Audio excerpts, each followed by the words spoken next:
الذين يمشون على الأرض هونا وإذا خاطبهم الجاهلون قالوا سلاما إنه من سليمان الله وإنه بسم الله الرحمن الرحيم. السلام عليكم ورحمة الله وبركاته. وعليكم السلام ورحمة الله وبركاته.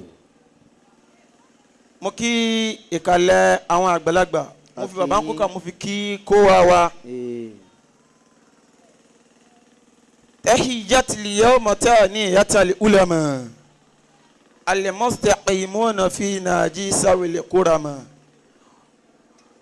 umalladuna bihim qad aslaha ad-din wa nataduna bi qur'ani ma al-qurama qalbun ala jamratin fi faqdi ajyali qalbun ala jamratin fi faqdi ajyali. ọkàn kó wá ẹnìkọ̀ọ̀kan wa wọ́n ti fi ń tán pè ní ògùn náà wọ́n ti fi tẹ́ ẹ̀ ala faqdi ajyali lórí ìṣàfẹ́kù àwọn mọ̀nyàn nínú tasawuf. fi dini lakin rabbil arshi qad akama ṣùgbọ́n àwọn lè lérò pé kó má rí bẹ́ẹ̀ ṣùgbọ́n tí Ọlọ́run bá tó ti kọ́ fún wa nìyẹn. ayatu baki ijatun ankurọ́ọ̀yà ata ayatul Qur'ani èmi ní àwọn ayé Ọlọ́run ọba tá a máa ń kà nínú al-Qur'ani gbogbo wọn pátápátá ni wọ́n ń sun ẹkún kí ni pa wọ́n lẹ́kún. ankurọ́ọ̀yà ipe àwọn kan bẹ tó ṣe yí kí wọ́n máa ń kà wọ́n ní ojú ọ̀nà Ọlọ́run àti anabi Muhammad sallallahu alayhi wa sallam. man kana makhfuda fil Qur'ani qad dumima. to the extent tó fi jẹ́ wípé nǹkan tó jẹ́ pé ma kana Muhammadun aba ahadin min rijalikum walakin rasulallahi wa khatama nabiyyina. ó ti wá di táwọn èèyàn kà ní wa khatimu nabiyyina. kí ló fà á? àwọn mọ̀nyàn tá a rí inú sílámù yìí mọ̀ ni. àwọn tó ṣe kí kọ́ọ̀mù alẹ́ nashiri dinil aki ìsìlámù. nǹkan tọ́lọ́hún náà wáyé wá ṣe òun náà ní kí bóò ní ìsìlámù ó ṣe gbòòrò. àwọn tó ń basúfí jẹ́ bóò ní wọ́n ṣe ní basúfí jẹ́ mọ́ nǹkan wáyé wá ṣe nìyẹn. bisunnati ahmadul makhtari man arama. kò wá kí n ṣe rí kí wọ́n ṣe pé ẹ ṣóorí ìrun ọ̀sán ṣé ò gbé ìrun alẹ́ yìí ṣé ò gbé àdìsí Muhammad àti alukur'an iná fi ń bá wa yanjú gbogbo ẹ̀. àmọ́ kò wá sí nǹkan míì tá a máa sọ ona ní pé kí ni ṣàbí burahmati rabbi summa gọfurọ́ọ̀nù òjò gẹ̀ ọlọ́mùbánirọ́ lórí kábàárẹ̀ ẹnì kọ̀ọ̀kan wọn alẹ́ yìí mọ̀ sẹ́rì mọ́dá yàrá ṣìrà dìínà láàsì jama shaykhana al-Wahhab láàsì jama shaykhana al-Wahhab Jawada.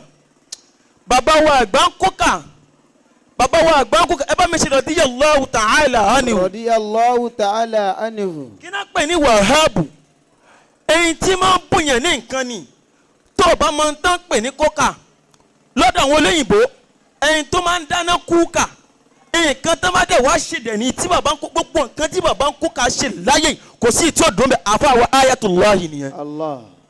gbogbo ohun tó ń jáde láti inú ilé kókà ọlọ́run kí wọ́n fi èròjà tó yẹ kán fi sí ní gbogbo ẹ̀ fi ń dùn ọlọ́run ò àlékún ìkẹ́ ọlọ́run bá wa ṣe fún wọn. ala khalifati iman kana simiyal Tijani mọ́ òjísù wú bẹ́ẹ̀ náà lè wá rọ akama. lẹ́yìn náà lórí àlífà wọn bàbá wa àgbà Fadilatu Sheikh Ahmad Tijani olórúkọ Abul Abbas àlékún ìgẹ̀ ọlọ́run bá ní ṣe fún wọn. Rabbi bi arbaya ayni khutta fil arshi. àyín mẹ́rin níbẹ̀ nínú ìsìlámù. àyín alákọ̀ọ́kọ́ iná ni Abdullahi tí ń ṣe Abubakar. àyín ẹlẹ́ẹ̀kejì òun náà ni Usman bin Affan. àyín ẹlẹ́ẹ̀kẹta òun náà ni Umar bin Khattab. àyín ẹlẹ́ẹ̀kẹrin òun náà ni Aliyun bin Abi Talib. àwọn mẹ́rin náà wàá jẹ́ khalifa lẹ́yìn ní Muhammad. ọlọ́run àwọn fún àwọn mẹ́rin yìí bẹ̀ ọ́ sidira matanle Abi Bakri ma arahama.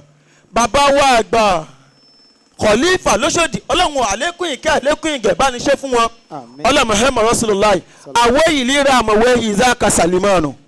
bàbá wa alága Bìlìkì ẹ̀rí ike bá ṣe wọlé ilẹ̀ mi bó ni ilé òṣè ní mi ẹwọ́jọ́ kìíní àná ṣèbí údíwúdà yín ló gbéròyìn wá níbo ó dẹ̀ gbédé ó ní ẹ̀rìn só ń bẹ inna min Sulaymana wa inna bismillahir rahmanir rahim.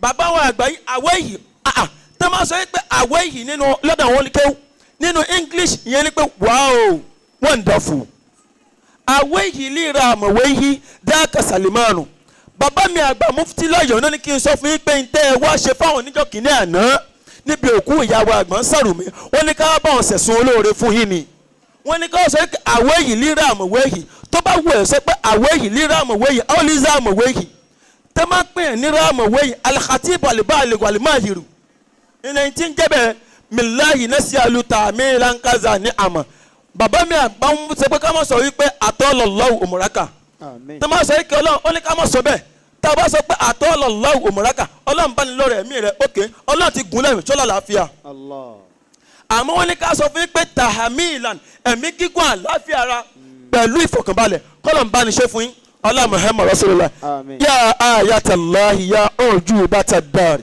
àfàwọ̀ ayatallahi ojú bàtà dàrí ó máa ròyìn kí ọmọ kékeré ló wá kó àgbàlagbà tó bá ìzì kó tẹ́rìsítórì ò bá ní pa. yá ayatallahi orúkọ ní ròyìn alisimu yàtọ̀ àṣàrò aláàmà yusammahu tẹ́ máa ń pè nǹkan ní ayatu amini.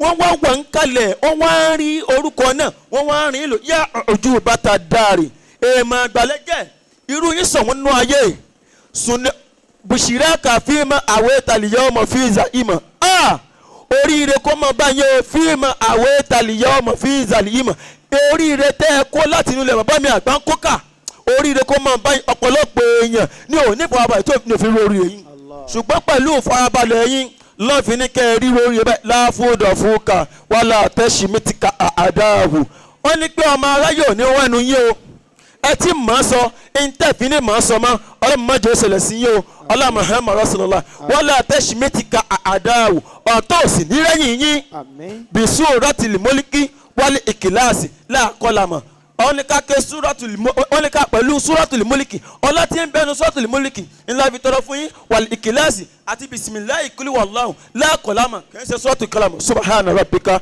rabbil izzati amma yasifun wassalamu ala al-mursalin walhamdulillahi rabbil alamin anakumullah. ẹ pariwo Ọlọ́run dáadáa ni. Allahu akbar. alfa wa láti Ọ̀yọ́ gbogbo ohun tí Ọlọ́run ní kí wọ́n fi ṣe wá lóore ní àyè yìí Ọlọ́run má jẹ́ ó bàjẹ́ fún yín láéláé. àmín. bàbá àgbà tí ẹ wá nábà Maulana Sheikh Abdulhafiz Sarumi Ọlọ́run má fa burú ṣe wọn o. àmín. la hawla wala quwwata illa billahi al-aliyyil azim. pẹ̀lú ìjọba ètò àsìkò yìí náà ni Ọlọ́run ni ó ṣe dáadáa fún Abal Khalifa lóṣùdí Ọlọ́run má jẹ́ ó bàjẹ́. àmín. ní àtàrà bẹ́ẹ̀ ẹ jẹ́ á lọ gbọ́ tania lẹ́nu Abal Khalifa ní ìkàlẹ̀ ní Òṣòdì láyìn bí adamallahu ayatahu tania Ọlọ́run kó jẹ́ kí a gúnlẹ̀ ayọ̀. àmín. akíkàlẹ̀ baba Dr. Abdulgafar ní ẹ̀kọ́ sọlọ́n jẹ́ àrí yín pẹ́ ògbẹ́yìn àgbàlagbà Ọlọ́run bá san yín lẹ́san lóore baba Chairman APC Ọlọ́run má padà lẹ́yìn Ajé Abdulrazak Akínwùmí àwọn náà fi 10,000 naira kún ntí Chairman kó kalẹ̀ yóò tẹ̀ wá lọ Ọlọ́run má ṣàgbàdúrà yìí àwọn yàrá díẹ̀ mí náà kálukú ti rí pé ìjókòó mólìdí ọpẹ́ la fi ń dá owó kọ́ la fi ń kó jọ bàbá àgbà ní kókà ọpẹ́ la fi ń dá bọ́lọ́hún ṣe ń ṣe fún bàbá Khalifa ló ṣe lẹ́yìn ìjọba bàbá àgbà ní kókà owó kọ́ àlùbáríkà yóò máa ràn wá yóò sì máa rọrùn sí lọ́la yín níwájú Ọlọ́run.